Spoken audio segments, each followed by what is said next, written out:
All right, let's do it. Happy Halloween, everybody. October 31st.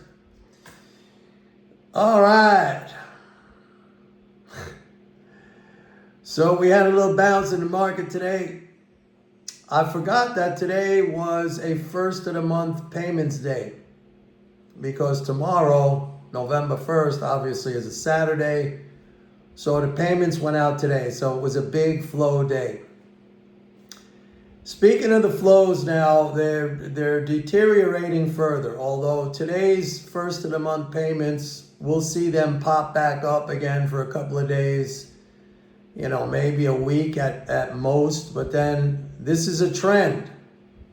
And this is a trend based on the government shutdown, which is impacting the leading flows, and the tariffs, which are impacting net government transfers. And by the way, net government transfers for the week ending Thursday, down 88.5 billion, folks. That's not nothing. So it just keeps getting worse. The swimming pool level, I don't know, we might be down to the skimmers right now. 88.5 billion year over year drop in net government transfers. All right. Leading flows are down 8.2 billion. But like I said, when we get the data on Monday, which will show today, I'm sure with the first of the month payments, even with the calendar issue resolved, and I don't think there will be a calendar issue. There might be.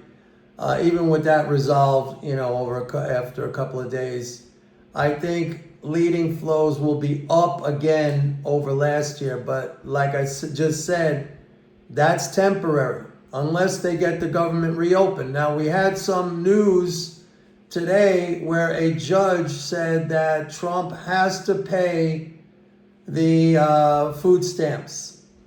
All right, I read that. I saw that pop up on, maybe some of you saw that.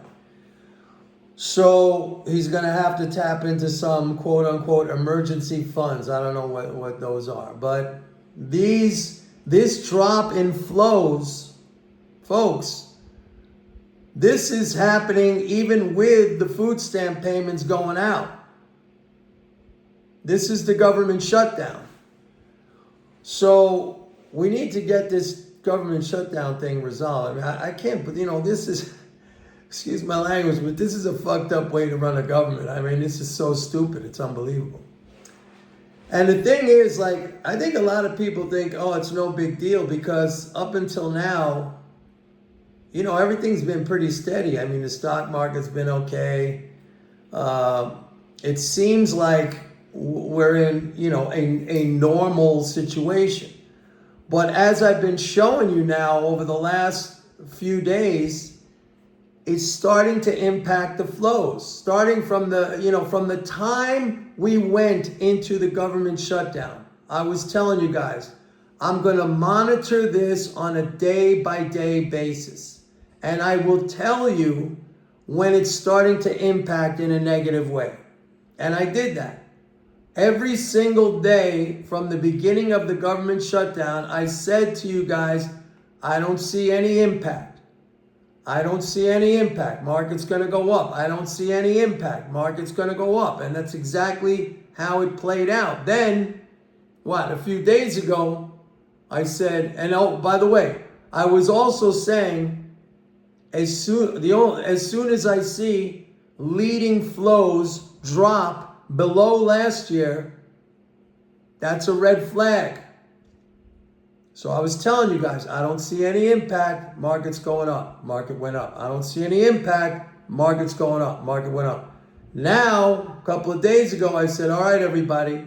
I think that was the headline of my video. I said, all right, everybody, we've dropped down below last year. And we've continued on that path. And net government transfers are getting worse, which I said that was going to happen. That's the tariffs, okay? And I think even if they end the government shutdown, it's not going to help net government transfers. It might slow down that year-over-year decline, but it's not going up again. I mean, it's just not, unless Trump rebates those tariffs back into the economy somehow, either through tax cuts or checks going out to people like a dividend. Otherwise, I mean, we're going to fall below the skimmers. That's going to happen. I'm telling you right now. So, what does this mean for the market? It means that, like I said, when I saw this for the first time, I said upside is now limited.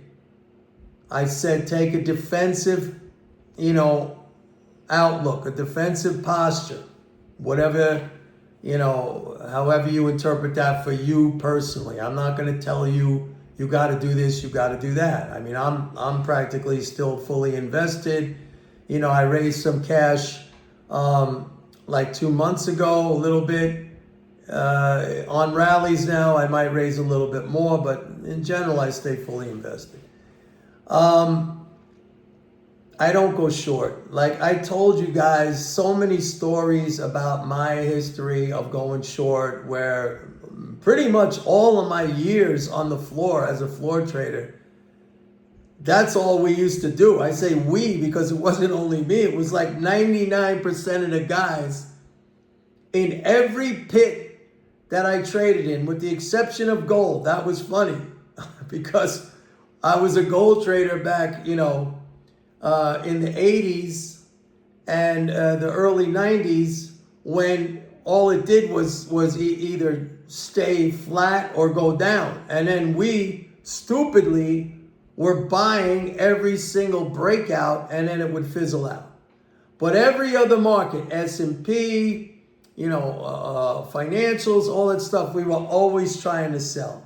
What's the S&P at right now? Like 6,800? I was shorting that thing at 250 when I was in Chicago, thinking that's the top of all time. It's never going higher than 250. Now it's 6,800. All right? I don't go short, because the economy is a growth, the stock market is a growth function. So is the economy, actually. Any cosmologist would tell you that about the universe, that it's expanding. Stock market is a growth function. You don't sell growth functions. It's just silly. It's a waste of time. I mean, that's just gambling. Like every once in a while you might hit it. I remember because that happened to me and I thought I was such a genius. Like I'd make a big score on a short position. And who knows how much I pissed away, going short like 20 times until that thing finally hit. Then I made my money back and then some. And then what happened?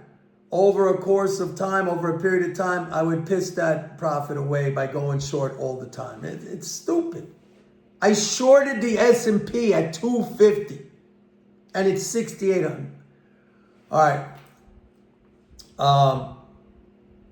What else? The flows, man. Gold, I don't know how it ended up. I didn't look. I saw it was up and then it was down. I don't know if it ended back up, but same story there with gold. With the flows dropping, you don't have the buying power.